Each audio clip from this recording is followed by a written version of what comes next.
Hey, caregiver family. I hope y'all are having a fantabulous Friday or whatever day it is you're listening to the podcast.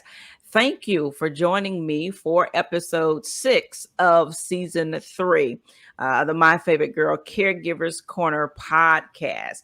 And before I go any further, I ask that you take a moment now, if you haven't already, and go ahead and subscribe to the podcast on whichever platform you are listening on.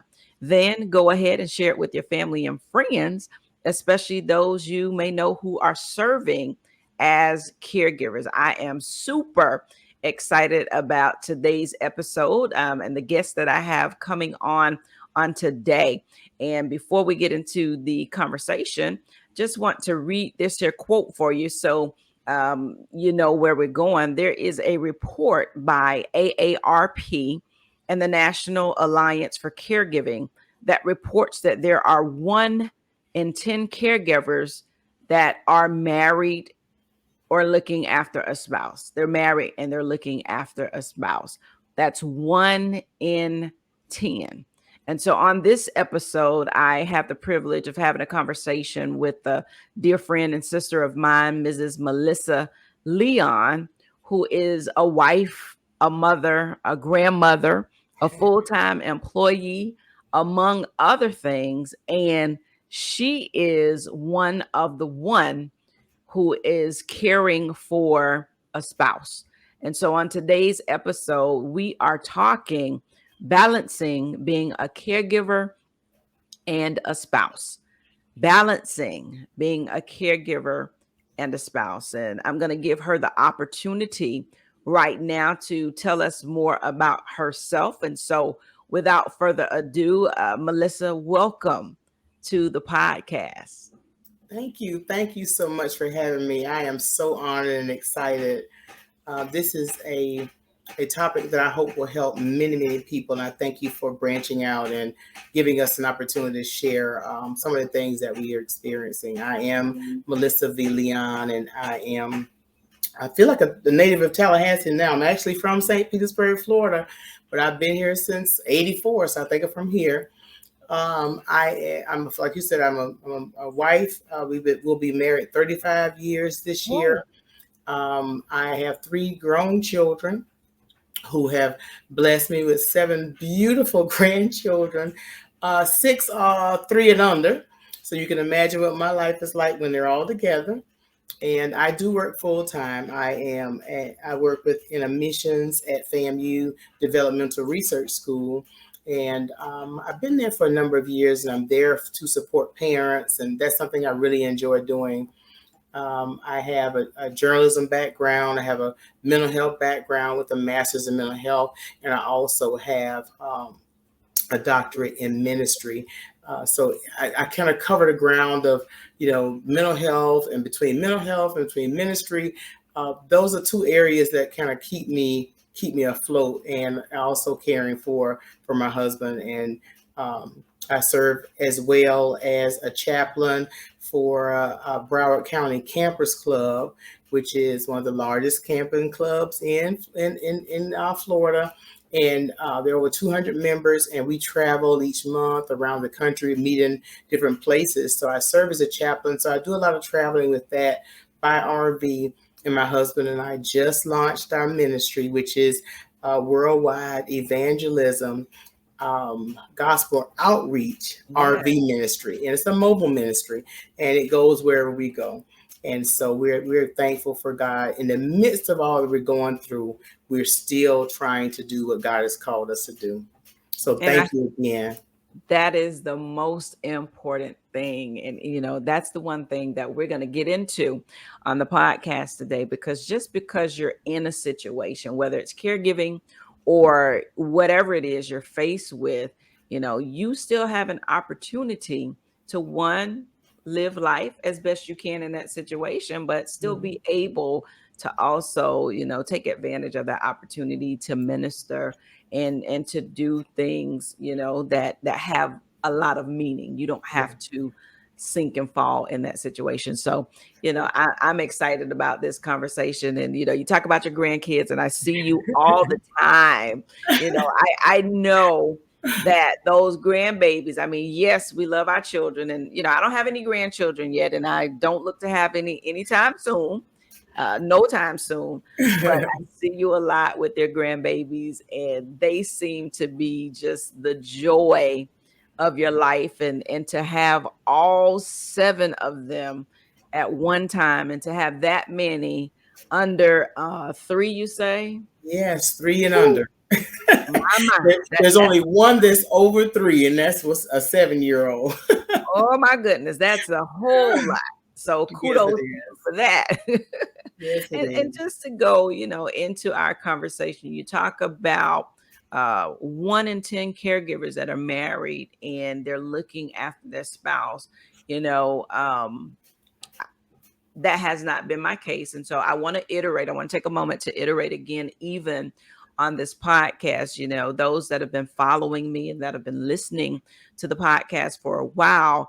Absolutely. I talk a lot about Alzheimer's and dementia because that happens to be the area where I am serving as a caregiver. But this podcast is for all caregivers that, no matter what you are caring for your spouse or whoever you're caring for.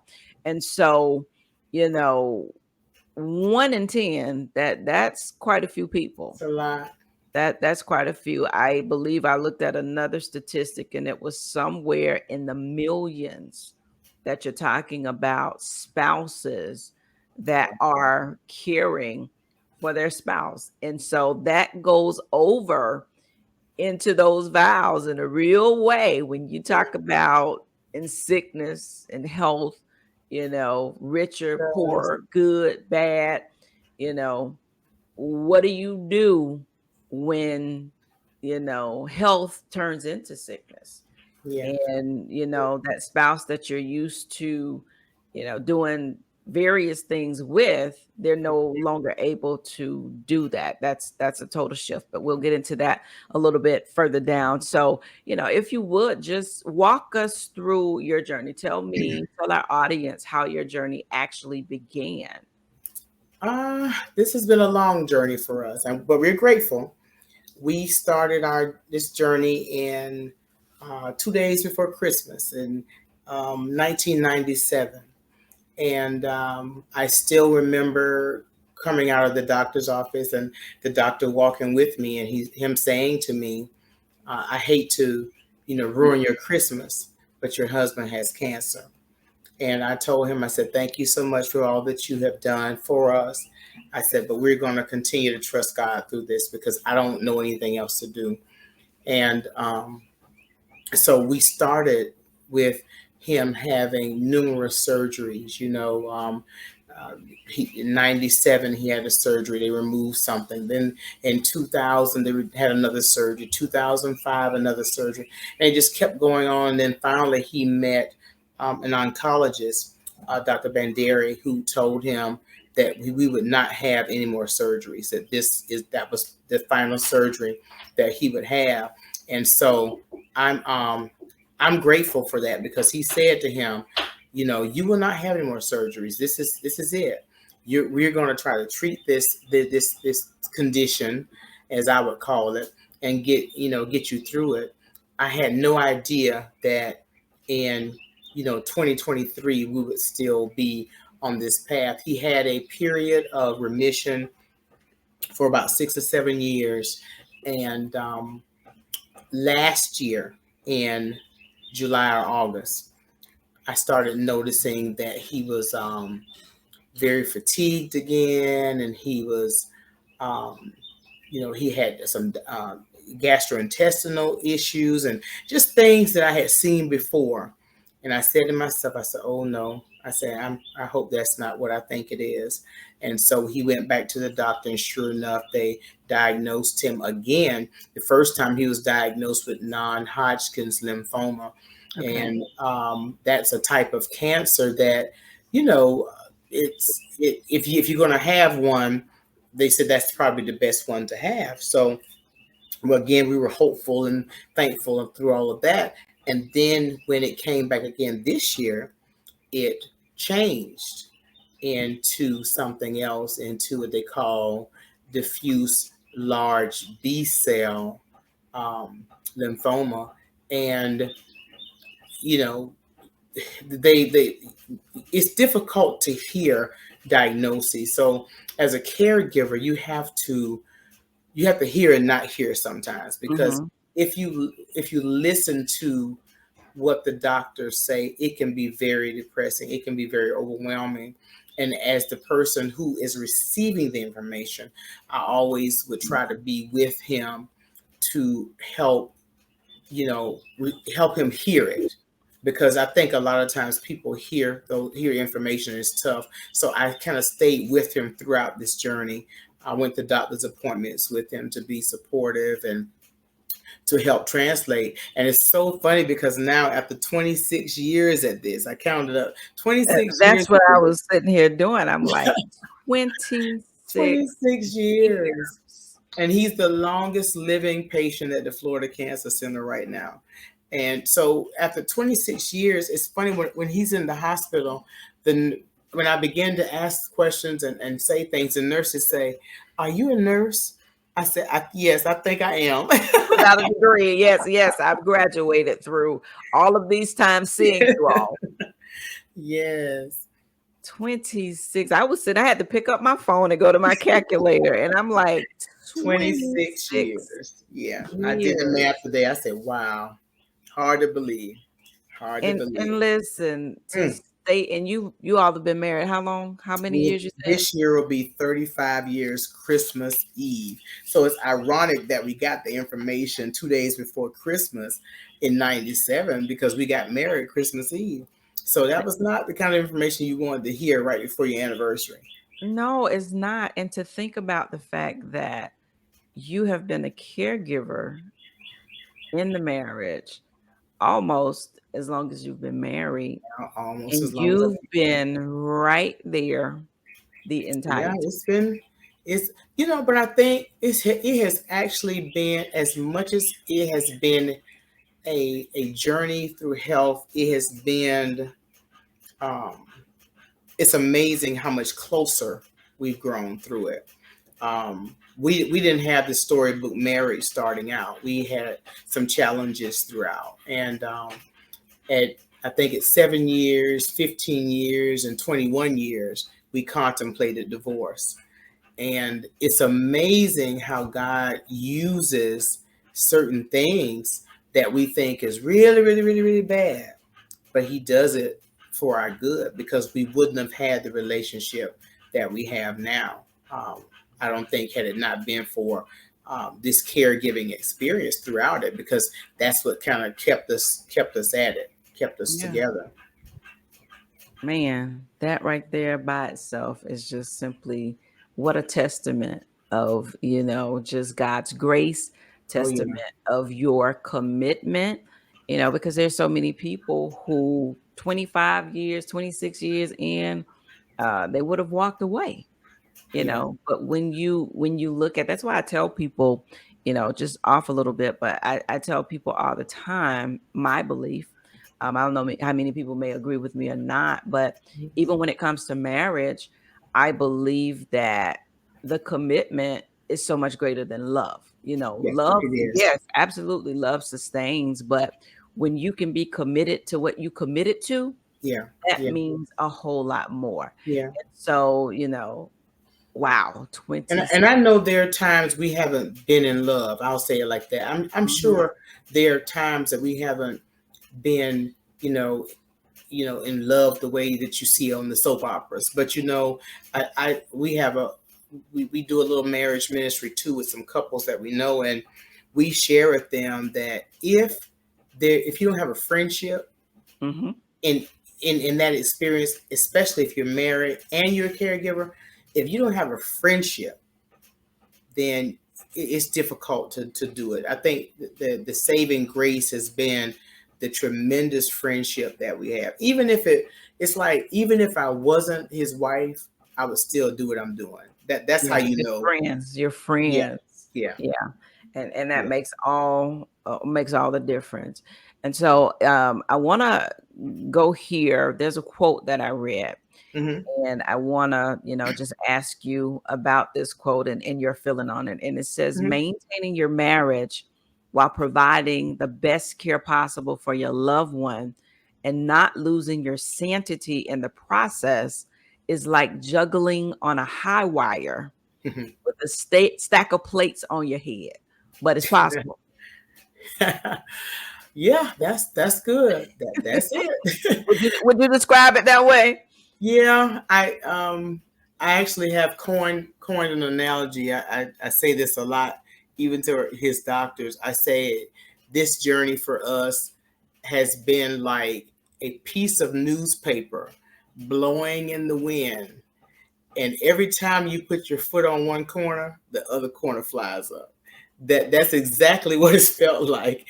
Yeah. It's felt like every time, like you said, the stack of plates. Every time you think you got them, something else goes along, and I think for me and him, it's the up and down that Hmm. drains you. I think that has been the hardest this past year, starting in July of last year to now. Has been the hardest season because it's been up and down, up and down, up and down. Today he's up, tomorrow his numbers are really low. The day he's back up, tomorrow he's back down. It's been.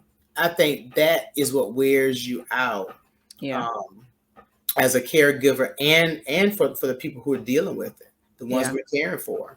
Yeah, because I think I've seen, I mean, we're on Facebook together, and we Hmm. both kind of share our journey and post different Hmm. things. And I've seen where you all have been at the hospital quite a bit, Hmm. even over the holidays. Yeah, At the hospital, was it? I think your anniversary. yeah. We spent You Christmas spent, yeah. Christmas there, and yeah, And I thought that was, I looked at it and I was like, I love this because the fact that even though he was in the hospital, you did everything that you could to make him comfortable. I even saw the video, where y'all danced, your anniversary. Yeah, hmm, he couldn't hmm, be there, but you dressed up and did your thing and went out there and yeah, took and right there in the hospital room, you did your hmm, dance, just together. And that's how you take a bad situation hmm, and you make it the best that you can make it.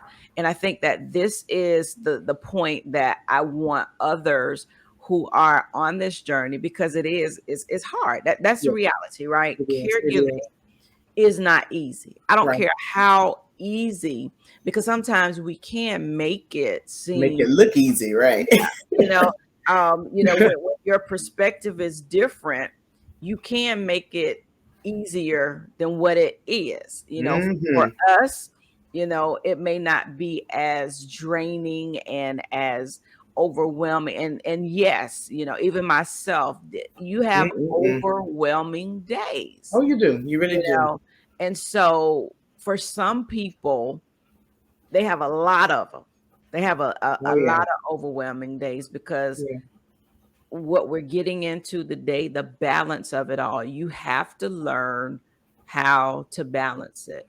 And sometimes, and reality is that balancing is a continual It's thing. You hard. are It's hard. continuing to learn, because, like you said, the up and down, you don't know. Today, great day. Yep.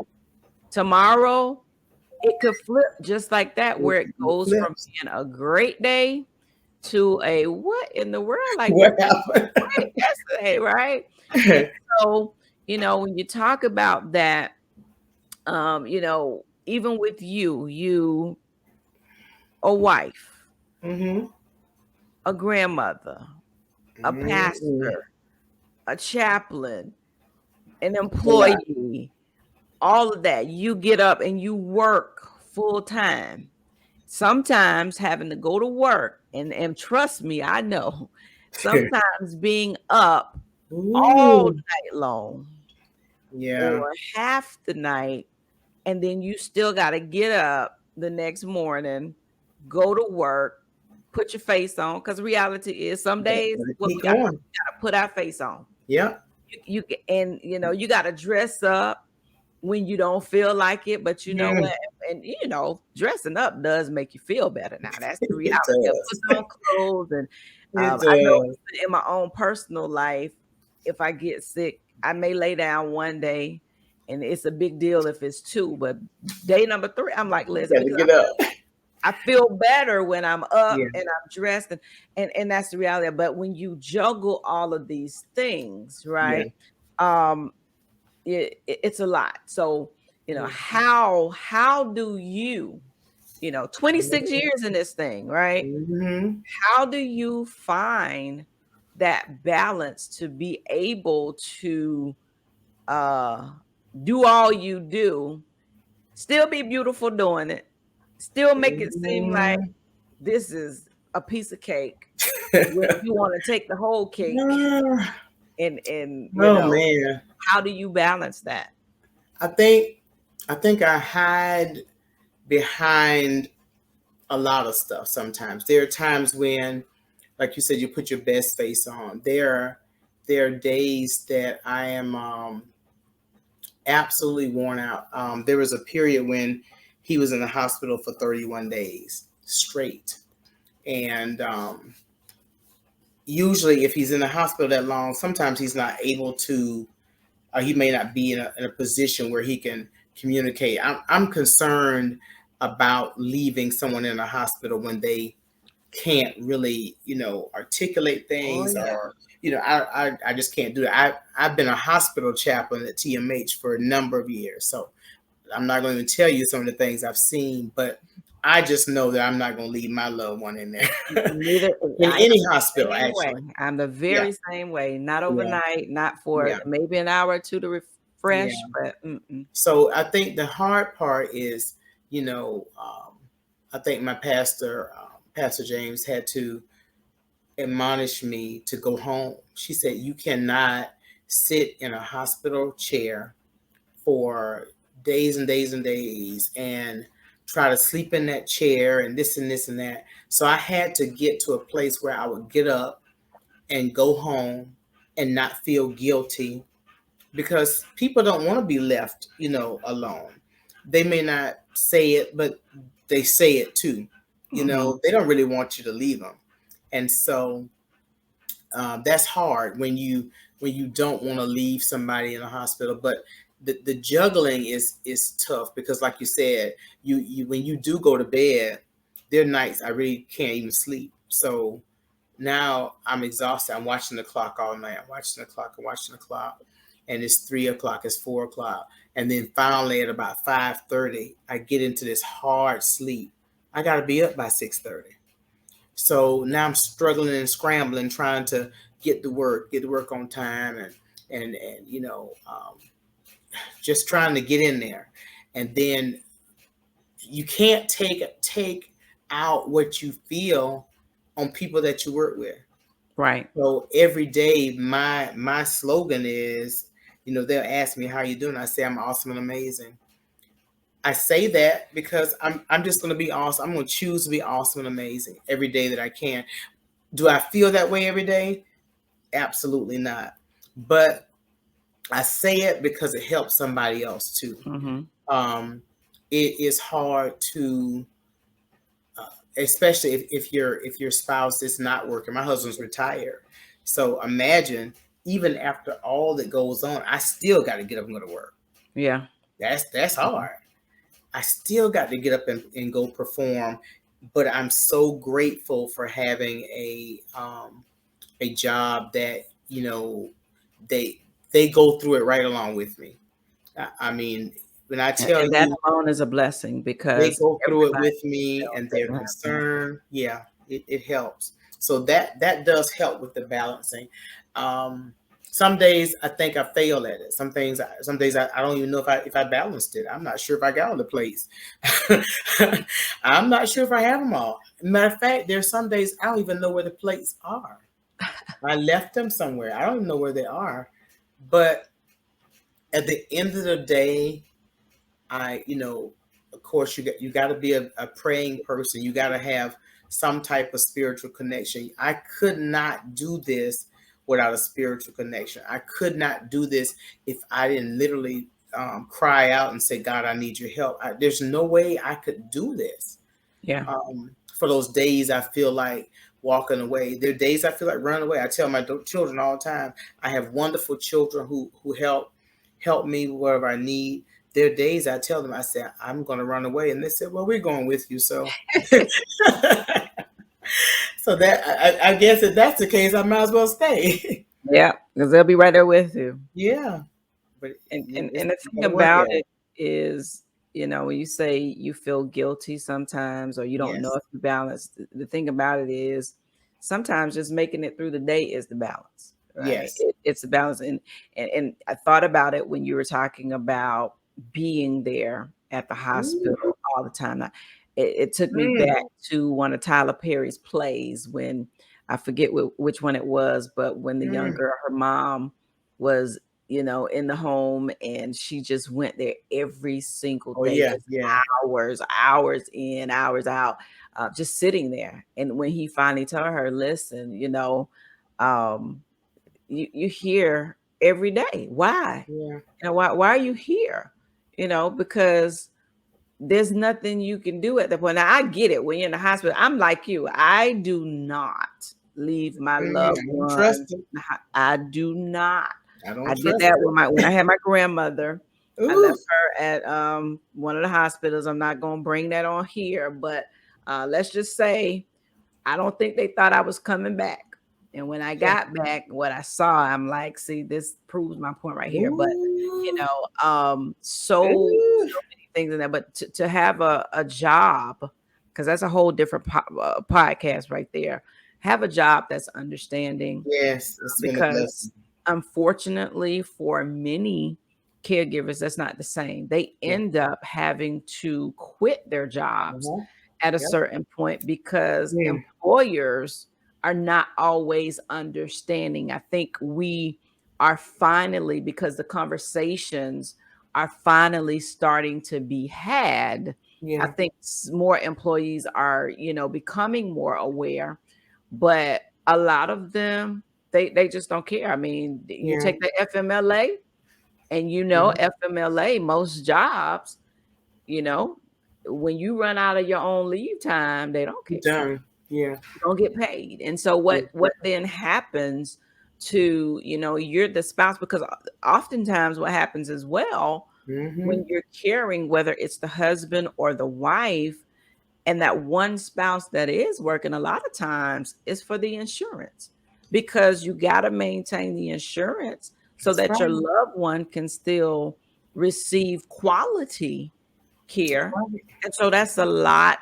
of pressure that people don't always, understand. But the other key thing that you said, which is another thing that I want people to take away from this and understand, is that all of it is choosing. In the midst of all of it, when you walk in and you say, I'm awesome and amazing, and you say, Stretching it some because days. because you have to choose. You Yeah. have to make a conscious choice Yes.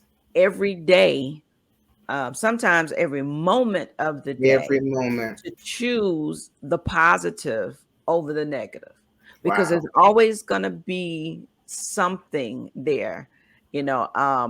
Fortunately, and maybe unfortunate for some, but I'm a Christian, I'm a believer. I don't have a problem at all stating that.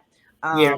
But I'm like, the devil is always going to have something negative Yeah. that he's going to throw at you to try and make you discouraged. And the good thing about being able to have that relationship, and as you said, lean in on that faith. What happens a lot of times with people is we don't do what the Bible says, which is cast your cares on him, right? Yeah. Right. Sometimes we fail to really realize that for real, God is concerned Mm-hmm. about every detail of our lives, Yeah. every detail. And so if it matters for us, if it hurts for us, if it's overwhelming for us, he cares about that. Yeah. And he simply wants us to, you know, tell them, hey, this hurt now, or this over. Yeah. I'm tired, and it's okay to be tired. Yeah. And I'm not gonna get stuck on that, but all of that balancing. Hey, when you done been in the Mm-mm-mm. hospital 2, 3 times, 10 times, Yeah. and I mean, I think at one point you were there about every other week. I was there. We were there from when we started this thing in July. I was there every month except November. And that was every month. And we went back in December, back in January, back in February. And I'm Yeah. like, and we've been in March. So, I Okay. mean, it has been, I guess, like you said, there are moments where you're silent and you don't say anything, or you pray, but you still don't really cry out. But I remember those moments of just sheer breakdown where Yeah. you cry out and you do what the word says. You cry out to him and he hears you. And then I would notice there'd be a turnaround like the next day. It's almost like God was saying, I've been waiting on you to just say something. Yeah. Yeah. And you've been sitting, watching, analyzing, trying to figure out how you can do this and that. And we forget that we have help available, and it's not going to come from people that we expect. I can tell Yeah. you that Yep. as a caregiver, Sometimes it's the least you can one stop that you looking for expect. your auntie and your cousin and all those people to help you. It's going to be people that you least expect to be able to help you. And I guess for me, with all those days being there, thanking God for people who just send me a text and say, hey, I saw on Facebook your husband's in the hospital. Can I bring you something to eat? Yes. Yeah. Sometimes I don't even have money. Yeah. After 31 days or eating at a hospital, there's some days I didn't even have money to eat. Wow. But the idea that somebody said, let me send something up there. I'll never forget. One night had spent the night in the hospital, a couple of nights, and Tony was not doing really well, and I was just exhausted and hungry and all of that. And I won't forget my sister-in-law called me and she said, "Hey, Mama cooked breakfast for you." I said, "Really?" She cooked breakfast. That Love my cousin. 85, Don't get to see her often, but 90-year-old lady got up and she cooked sausage, eggs, and put it on some white bread, and it tastes like filet mignon.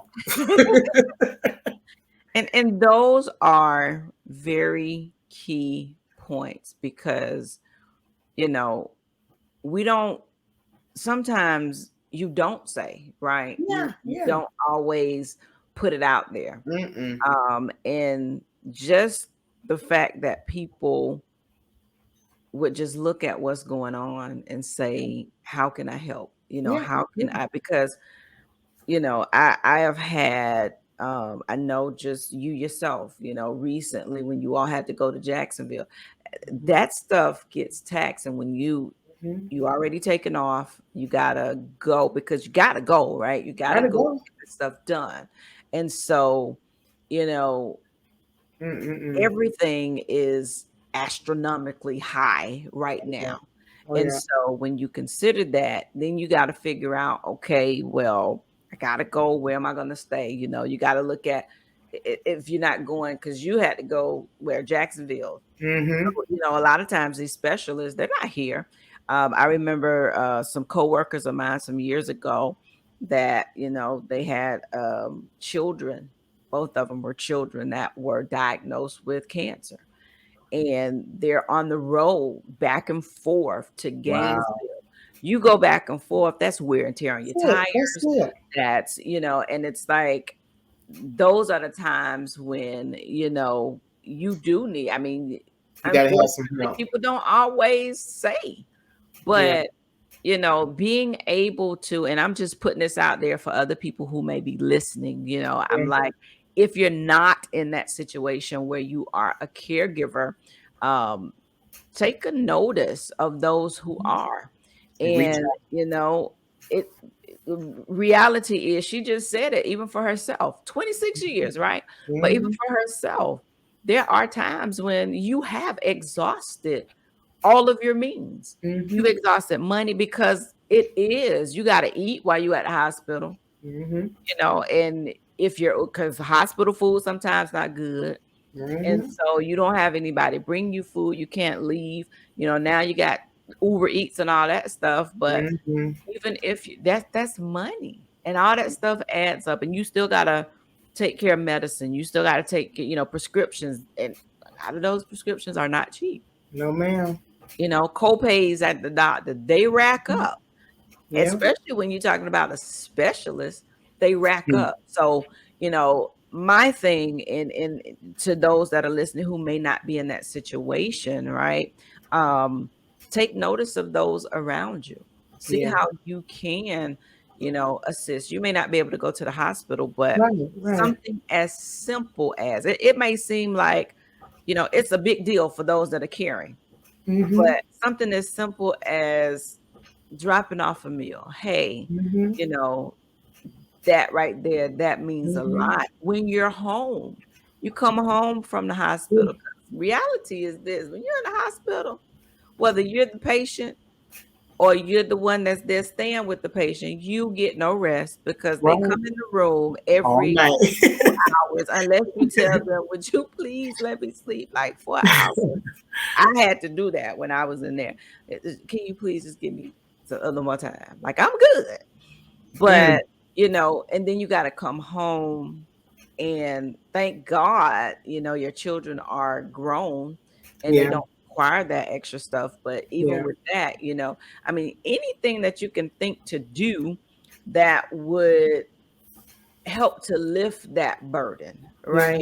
right? When you got gas cards, they work. I'm just gonna name some stuff that people do. Mm-hmm. How about that? Mm-hmm. Gas cards work. You know, Mm-hmm. um, listen, people have to wash their clothes, laundry detergent, Mm-hmm. all of that stuff. It matters. It's the small things. And it Gift doesn't have card, anything to do with the amounts. Like yeah, I had somebody, a good friend of ours, last week when we were going to mail, and I had a couple of people that said, "Hey, what's your cash app? I'm gonna send you some money for snacks." yeah, Wow, snacks. I'm like, wow, that's amazing because you don't usually get something like that. Who right. gets an opportunity to have snacks? You don't have an opportunity for that. So Yeah, I'm thankful for the chance to be able to have snacks. Somebody cared enough to send us, $10, $5, whatever it is. That's always a blessing because you yeah. Because don't get snacks in that. the hospital, a drink costs about $3. Yeah, Just to get it you just soda, don't get that's it. about $3. And Yeah. so, these are just the simple things, right? Because it takes a lot. And so I'm gonna one of the things I found this resource as well that I want to talk about a few of these things, while we're talking about Hmm. that balance. And so this resource is from Spouse to Caregiver. It says how to manage a changing relationship. And this Wow. comes from the California Caregiver Resource Center. And so what they're saying is, when you look at caregiving, reality is that relationship, it can be hard to maintain when you are used to a certain lifestyle or you're used to certain things happening. And it says, you went from a familiar partner in many aspects of Hmm. your life to the reality that one of you is now responsible for the other. Now, the good thing about you in the position that you're in is that, you know, um, your spouse is not at a place where every single thing you have to do for him. But, when he is down and he is in a space or a place where he Hmm. can't, you have Yeah. to take on that responsibility. And so, even with that, it can be difficult, right? And Yeah. so, some of the tips, it says, regardless of how you feel, it's important to acknowledge that things have changed. And sometimes Wow. people don't want to deal with that reality of Yeah. it, Yeah. that things have changed, or acknowledge it, because they have. You Yeah. can't run away from it. You Hmm. can't hide because it's there. And Yeah. so sometimes, people don't want to accept the fact that It's your different. life is taking on a new normal, But Mm-hmm. one of the ways to do that, first of all, is you can't fix and you can't work through what you Mm-hmm. won't at least acknowledge. That's true. Sometimes it's denial, right? Sometimes it's no, this can't be happening. Yeah. When in reality, yeah, it's happening. And so you got to be able to communicate that. And so it says one of the first tips is communication, Mm-hmm. being able to communicate and understanding how both of you feel about it. Mm-hmm. I don't know how that worked for you and Tony as far as, whether or not y'all communicate, because yeah, sometimes it is, you know, we got to talk about it. This is how I feel about it. Yeah. And it's okay when you have that friendship, as you talked about, when Yeah. you have that friendship, you can talk about it and say, asking them how they feel. And How I think that we didn't have the official conversation, but like you said, acknowledging that things are changing. And like for this, like this past weekend, I had some things that I was doing here at the house, and I was getting some stuff out of the sunroom. And normally, our plan is that we will get together and we'll get out there and do this, and we'll call this person to help do that, the other thing. And it took a minute, and I said, not just you, but we're not able to do it anymore. Meaning that there's a transition and a change is happening with both of us, because while his health is affected and he can't do certain things, you know, sometimes I don't have the energy to do it either. yeah, So you're right. Acknowledging that this thing has changed and then coming to grips with it. For those who are caregivers to husbands, especially, and wives too, but mostly husbands who are thriving and who were functional and who did a lot of things for their homes. This is a very difficult place, and that's why it's harder to be a caregiver to them, because a lot of times they're angry, yeah, they're resentful. How did this happen to me? Or they start feeling like I'm no use. yeah, I'm no use to yeah, anybody. So, like you said, acknowledging and having that conversation. I hadn't had the formal conversation. I got to consider that. But having that conversation, talking it through, that's going to help, because you got to be able to say to them, you know what, you can't do it anymore, but it's okay. yeah. It's all right. It's all And right. that's the important part in making them feel like, you're still the king, Yeah, right? That's yeah. You one thing still about the man, you still got to stroke them, right? You got know that as yeah. women, but Got to that's encourage the them. important thing, because you don't take away, you don't want to make them feel less than, Yeah, but still letting them know, like, hey, baby, we in this together. yeah, This is us. This is not just you. We're yeah, in this together. And so, you know, being able to have that conversation, I think it can help, because it helps you to also acknowledge your feelings in it. yeah, yeah, Being able to say, hey, yeah, sometimes I do want to walk away, yeah. acknowledging the fear, being able The to fear, yeah, talk about, yeah, what it is you're really feeling, because when you do that, then one, you know how to pray. yeah, You know exactly. what area to To tackle tackle, yeah. there. When you can say, Mm, okay, he's fearful, or I'm fearful, or so we're gonna work our way through this. So that communication is key. Another mhm, tip they have is find a support system. Sometimes that can seem to be hmm, difficult. Sometimes it says yeah, your marriage will change significantly in response to the shift in dynamic.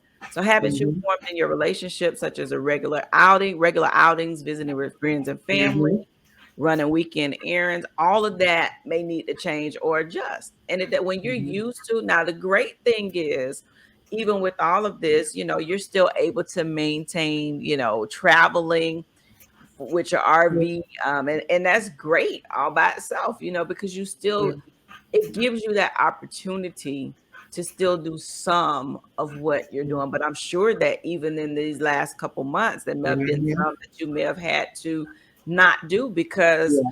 you weren't able to do it because of, Mhm. him being in the hospital. But Yeah. that support system, I'm telling you, is so necessary. Yeah. I'm thankful that I have an amazing, God has blessed me with some wonderful friends. Yeah. Wonderful friends. Sometimes friends will do more than family. And Absolutely. I'm grateful that I have friends who I know I can call at any moment and Mhm. they will drop what they're doing. I remember I had to take my grandmother to the hospital before she passed away, and it was in the evening. My daughter had gone and she wasn't at home, so I give her a call, and her first thing was, "Mommy, I'm coming home right now." I called my Mhm. friend, my sister, and I'm like, "Can you come?" And without question, without hesitation, she was here. Yeah. And that's my friend who's my sister, Mhm. who showed up and always shows up. So Yeah. that support system is everything. And like you said, Yeah. sometimes it's the people who you don't even Least expect. expect Mhm. to be there, but as a spouse, having those people, because marriage is a different type of relationship. it's Yeah. it's different. And so there's some things that absolutely you're used to, and reality is, even intimacy. And I'm not Mhm. talking about sex, I'm talking about Yeah. intimacy, right? Yeah. Sometimes that goes away depending on what's going on. And so how do you still maintain that? How do you balance that too? Because I gotta care for you, but you're still my husband, you're still my Yeah. wife, you And know? that's a difficult part because I think a lot of people don't want to admit how important sex and intimacy is in a relationship.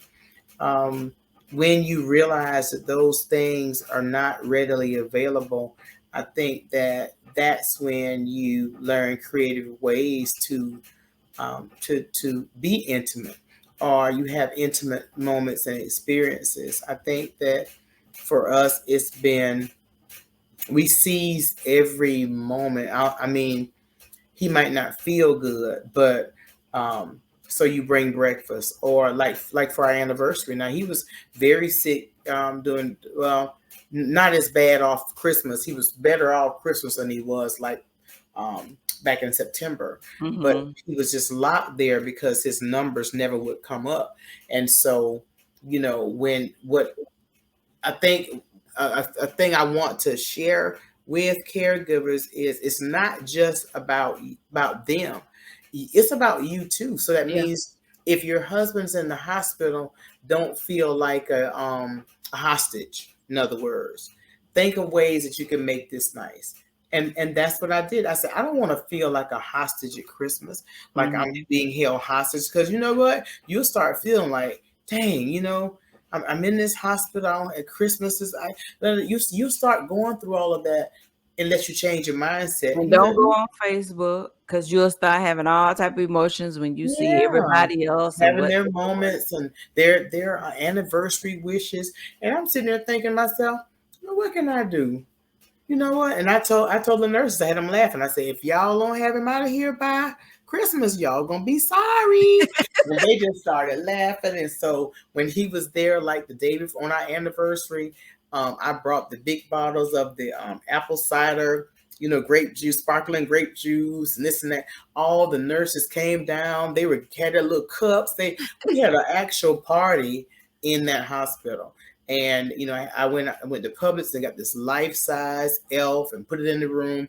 And then you got other people in the hallway. I decorated his door so Yep. that other patients who are there who are going, wow, so you change the whole atmosphere of not just your situation. It's not just about your husband going through, but you change the atmosphere by grasping those moments where you can have an intimate moment. It's okay to have an intimate moment. I got him out that bed. Come on, get on up. Yes, you did. Y'all Because danced we would for be a minute. dancing, we would be dancing at the house. So we're not. It doesn't matter to me. We're gonna dance right here in this hospital gown. Let's tie it And back up, though. You won't show the goodies, but you're gonna dance in this hospital. and it was beautiful. It was so beautiful. And that is what it's all about, being able to create what may not necessarily be there. Right, right. Create that, because the thing about it is when you change that atmosphere, I guarantee you, he felt better, Yeah, because your atmosphere changes. You can't help but to feel better. And yeah. sometimes that is exactly what we need to do anyway, is change the atmosphere. You don't and feel and by make yourself. it, yeah. And so, from one caregiver to the next, y'all, if you're a spouse out there, there are some who may listen to this when they are just coming on that journey. We have no idea what life, what lies Mhm. ahead for us, but Right. it's moments like this and conversations like this that help others to realize that, what, it doesn't have to be as Hmm. bad as it is put out there to be. Yeah. So, the other thing is being able to care for the caregiver, care for yourself. Self-care is Yeah. it's important, you know. Yeah.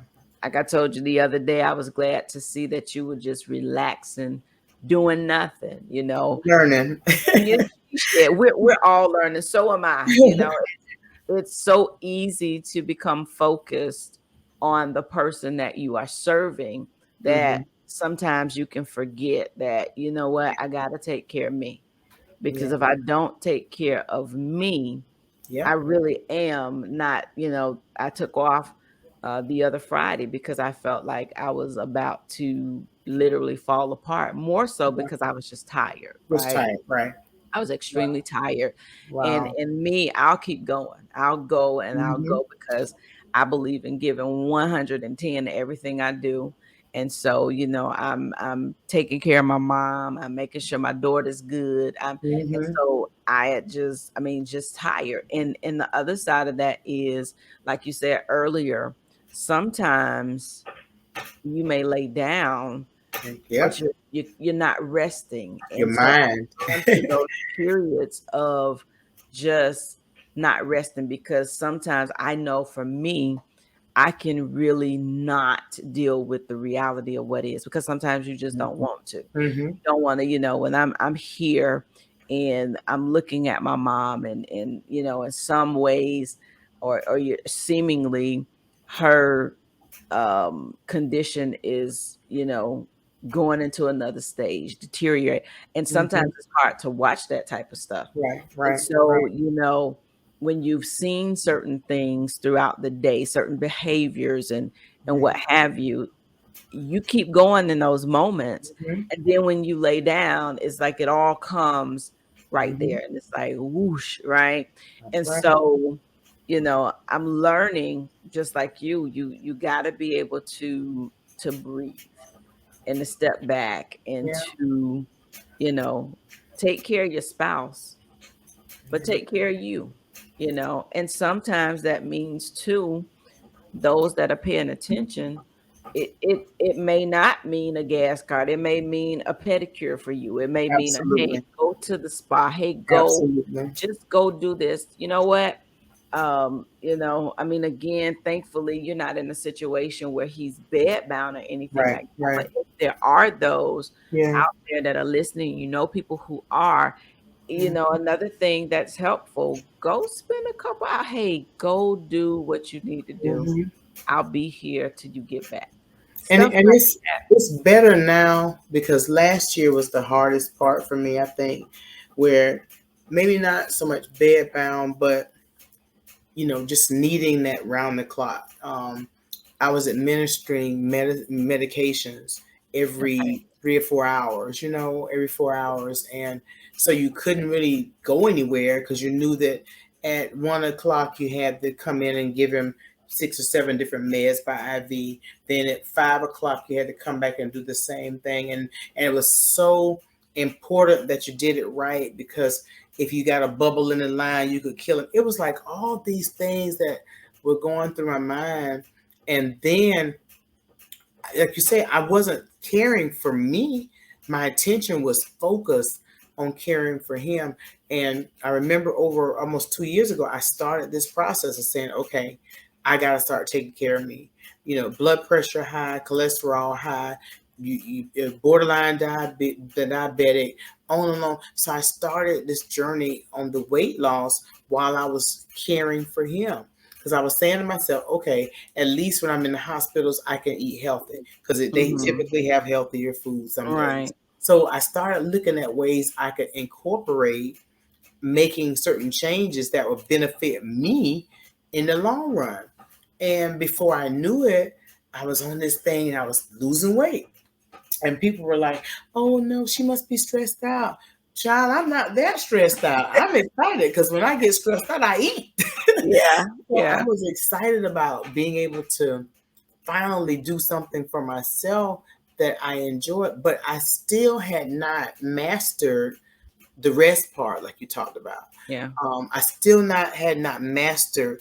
Yeah, I was in the bed, but I was going through the names of drugs and side effects and how they affect him. Is what he's doing now a part is because he's having a side effect of this drug, or should I look for this? So I spent hours at night going through these different things, and before I knew it, in the morning, it's time to go. Yeah. And so I didn't have that rest, and I was almost afraid to do it. I think that a lot of caregivers are afraid to take their hands off the rein. You're afraid to take your hands off the rein because nobody does it like you. Yeah. But I found out I gotta let somebody do it, even if they don't do it like me. I Yeah. gotta let them do it, and I gotta trust people to do it. So my daughter said, "Mama, we got it. We'll help you do this." They said we will physically come and do it. They came and administered medication. My oldest daughter went and trained so she could learn how to do it, so she could be a backup in the Yeah. event that I couldn't do it. So it's things like that that we all incorporated doing, that gave me that sense of relief. Now, I figured out I'm a little OCD. I figured out that I'm a perfectionist. I figured out that I'm strange. There's some things that bother me. If I ask you to put some bows on the pew, I want those bows to be put on there a certain kind of way. And if not, then it's going to bother me. So I had to learn how, in order to get rest, I had to learn how to look away, Yeah. let that stuff go. Yeah. Because even if I was going to go lay down, I do this at night sometimes. I have to stop myself. Before I get ready to go to bed at night, I'll say, okay, I'm going to get some water. So I go in the kitchen, I get my water, I walk back to the room, and I look on the counter and I see a plate. And I say, oh, let me take this plate and put it in trash. Then I take the rag and wash, clean it off with the sanitizer. Then I take that, I put that there, I wipe out the sink. Before I know it, I'm doing a whole cleaning of the kitchen. Yep. Yep. Then I I should know be that in very bed. well. I know that very well. And you have to. Oh, I've had to make myself just know, and all of that. It's important. It's important because you got to be able to last. You got yeah. to be able to, continue to Ooh, do what you're doing. It's been a long road, yeah. but the grace of God. Yeah. That is one of the things I say all the time, and I believe it, that God has graced us. I don't believe that God allows us to be in any place where He does not give us the No. grace to sustain Exactly. us there. And so, Thank you. all of that it's necessary. So, gotta take care of us. Now, before we get off, and this has been an amazing conversation, my prayer is that those that listen, that they would, really listen with the heart and really take this stuff to heart, so Yeah. that they can, as my motto says, keep going, keep pushing, keep Mhm. loving, and keep caring, because that's what it's all about. So I want to ask you, what is the best advice you've received as a caregiver, care partner to your spouse? Uh, well, I know I had a couple of things. I know that the main thing is take care of me. That's what everybody says. Everybody I talk to says take care of yourself, take care of yourself, take care of yourself. Um, I think if I had to give advice to somebody, it would definitely be to get organized when you're doing this thing. You gotta, I know it sounds crazy, but you gotta organize. I think when I was caring for my mom, it was just whatever came, shoot, shoot, shoot. I was pulling from every corner. I did not have a organized way of doing anything. I was just doing what came across. And when my husband got sick again, I sat down and started thinking about, okay, what can I do to organize this situation? Because to just come in here every day and not know what I need to do, where I need to go, that was the most important thing that's helped me, organizing my life.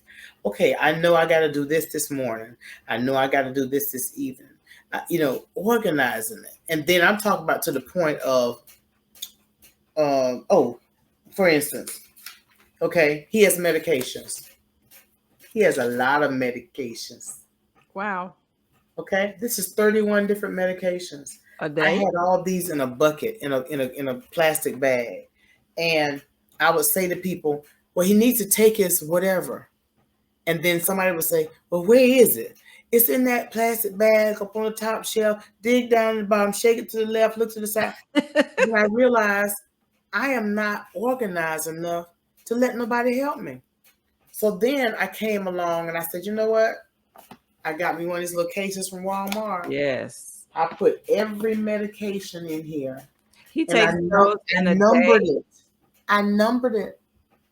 And I put it on the medication log and I put the log inside of here. So when I say to my help, I say, you know what? He needs to take his amoxicillin at 3. They go to number 31. It's in the box. They give it to him. On the log, it tells him how many he's supposed to have, what time he's supposed to have, how Yes. many, all of that. The organization was the key for me because I couldn't even let nobody help me because I didn't know where nothing was. And trying to, tell somebody where something is in the house. Getting organized to the point that you know where your medical papers are. Yes. If he needs something, getting organized to the point that you have a healthcare surrogate form already done. I didn't have any of that.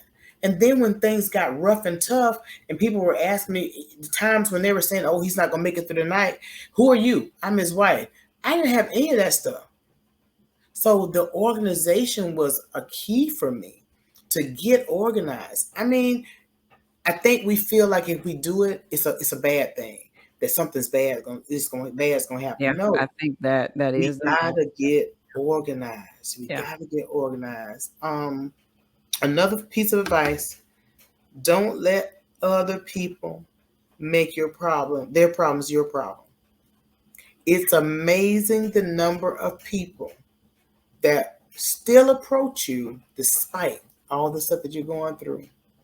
The number of people that still, I mean, it's like, really? I mean, how they still want you and your family to, do this and that and the third, because it's like, I'm not able, baby. I don't have the strength to do Yeah. anything else. I don't have the strength. So don't let other people put all those problems on you, all their issues and concerns, and don't let them do it because it wears you down. And if you're like me, when you're a caregiver Yeah. to For everybody. everybody. Yeah. It doesn't matter. You're a Everybody matters. nurturer. It's Yeah. natural. You can't help it. Learn how to say no. Say that one again.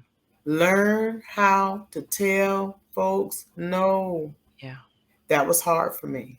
That's the one I'm learning in this season. That's the hard one for me. And look now, I say no so fast. The baby might say, can I have some water? No. Oh, yeah, you can have some water. Yeah. I got that no down. And so that was a big thing. And I used to feel guilty, but now I feel empowered to Yeah. say no, because there are a lot of things that, other family members or other friends might want you to be able to do. But girl, you just need to get out. You need to get out sometime. Girl, I need to lay down. I'm tired. Right. I don't need to get out. I mean, as much as I appreciate you offering whatever it is, I need to rest. I don't want, well, how would I bring Pookie over? They want to see him. No, I don't want Pookie to come. I don't want to see Pookie. I don't want to see you. I want to take my wig off and I want to go to bed. So you Right. got to learn how to say no. Yeah, because one of the things I'm learning is I don't have the same capacity to do Not the anymore. same things Not that I anymore. did some years ago. I mean, because No. caregiving takes up a lot of time. Mm-hmm. And so your capacity changes, and Mm-hmm. you just may not that you don't want to do it, because me, You I'm want to do it for everybody. anybody that Yeah, needs me help. too. I want to reach out. I Me want to too. be able to say, hey, yeah, I got that. But what I'm learning is I take on stuff sometimes that, because I don't know what a day may bring, Right, right. even though my heart says, yes, I want to do it, my capacity at the moment says I can't. I And can't then I do end up, promising something that I can't deliver. And that it. Yeah, frustrates me to no end, yeah, because I really do. I really want to do this for you. right. But, I may have been up all night long, Mm-hmm, because my mom may have gone through an episode where we're mm-hmm, up and nobody knows that. A lot of people don't know there are some days when, before I've already gotten a little sleep, and then mm-hmm, before or when I get up to try to get myself together for work, she may have had an accident that I gotta mm-hmm. go before I do Or anything you else. do anything else? Yeah. And I gotta clean Hmm. that up, and I gotta get that together. Then I gotta, because with my mom, even though she's still mobile, she can walk and all that, I still have to do everything. Right, That's right. bathing, Yeah. everything, bathing. She can Wow. still eat by herself, but you got to sit there with her the entire time. And Yeah. you got to clean. So it's everything. So, I'm tired. Yeah.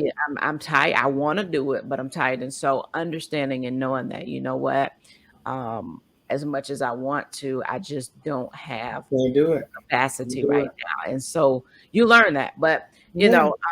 this has been an amazing conversation. Thank Thank you you so much. so very much for, agreeing to come on. And I know that others are gonna be, when they listen to it, it's gonna resonate. And, I know that there's something that we've said, something that you've shared. I think just Yeah. knowing that 26 years in, and Yeah. you're still there. So that lets you know, if you're listening, that, You make it. longevity is there. You make You it. can do it. You can stick there by their side. and Yeah. and you know and I'm gonna go ahead, for those of you that are listening, um give you Melissa's contact information. She told me that I can do that. So, if you're new to this, or you're in it, and you just like, how, or you need somebody who just can relate, her phone number 850-631-2319. Mhm. An email address, she told you about the RV ministry, that they have. It's a mobile ministry, but the email address, you can email her at WEGORVMINSTRY@gmail.com. That's We Go RV Ministry at gmail.com. That's how you can get in contact with her. Shoot her an email if you want, have a question, about how do you do this. We, Yeah. ultimately, we're all here to support each other. As I say Right. often, we may be on different roads, but it's the same journey. And so Yes, it we're is. here to support each other. We're here to be that strength. Sometimes, even in caregiving for your spouse, sometimes it is, not when Job was suffering. He had friends that just came and sat with him in his Right. came and sat with him, and so sometimes even in caregiving, you might need your friend. They don't have to necessarily say anything. Just come sit with me, That's just right. just come be here, because what happens a lot of times, kind of like having children. When you have a baby, everybody wants to know how the baby doing. They don't ask about how's They the sure baby. don't. It's the same thing with caregiving. How's your mom doing? And reality is, and we're gonna get off here, but the reality is this: caregiving. I found out, Melissa. I don't know if you will agree with this, but what I found in the almost 7 years that I've been in this, caregiving is probably the loneliest place that I've been, Yeah. Yeah. because people don't call, Yeah. um, people don't stop by, Yeah. people, they just don't. That's the reality of it. You may have your one or two who are, Yeah. because I have my one or two that are consistent. They are, Yeah. on the weekly, I can count on them saying, hey, I'm just calling to check in. But the Hmm. majority of people, and one of the difficult things is, and it probably another part of even caring for a spouse, when you can't do even the things that you're used to doing. Yeah. For me, there were certain things that I was so used to doing, that Used I to doing. loved Yeah. to do, that was a Yeah. part of my life, that I can't do them. And so it's a matter of readjusting to, like, how do I fit in? How do I, Yeah. because I can't. And Yeah. so it's a lot to it, but at the end of the day, reality is, and Melissa is a prime example. That's one of the reasons why I wanted you on here. The fact that you can do it. You can do it. It's You can about do it. that choice. Even on those days when you don't feel like you can go, Oh you yeah. make the choice to say, I am awesome and amazing. And so Yeah. we hope that, you will leave after hearing this podcast, no matter where you are, mentally, no matter what you're feeling, you can make that decision to say, you know what, this is the situation, but it doesn't have to be. My perspective can change. I That's can right. see this in a different way. It doesn't have to be what it is. If your spouse Right. is in the hospital, well, take what you want there. Yeah. Take your radio and go dance. If they You can't get gotta up you out the gotta bed, make go it. there You and take gotta make it work. Gotta make it. it work. Yep. And we So, thank God for you, because we don't ever realize as caregivers how many people watch our lives. right. This past year has been beautiful in the messages that I've gotten from people saying, we are watching your story. And I didn't mean to share it as a story. It's a way to just deal with it. Yeah. But now I realize how much impact that it has on other people. And like I told you last night, I thank God for you, because there are days I'm purposely looking to see what my favorite girl is doing. And My I'm lady. purposely looking to see how you're managing this and how you manage that. And you encourage other people. And I know it's a struggle for you. I know it's a difficult walk for you. But baby, don't stop doing what you're doing. If you're a caregiver, don't stop doing what you're doing, because you don't know who's watching you and who's gaining strength by the stuff that you deal with. So I thank you for what you do, and you keep doing it, because we're taking notes. We're watching you. And I think it's important that everybody has a story. That's why I'm bringing different ones on, because your story does, as you say, it brings strength. And so thank you all once again for Thank listening. you. We are grateful. And Melissa, thank you for joining me. And so, hey, It's been y'all, my honor. catch me on the next episode, episode 7. We got another powerful person that'll be coming on, and I'll tell you about that soon. But tune in to the next episode. All right. Have a great one. You have a good one. Good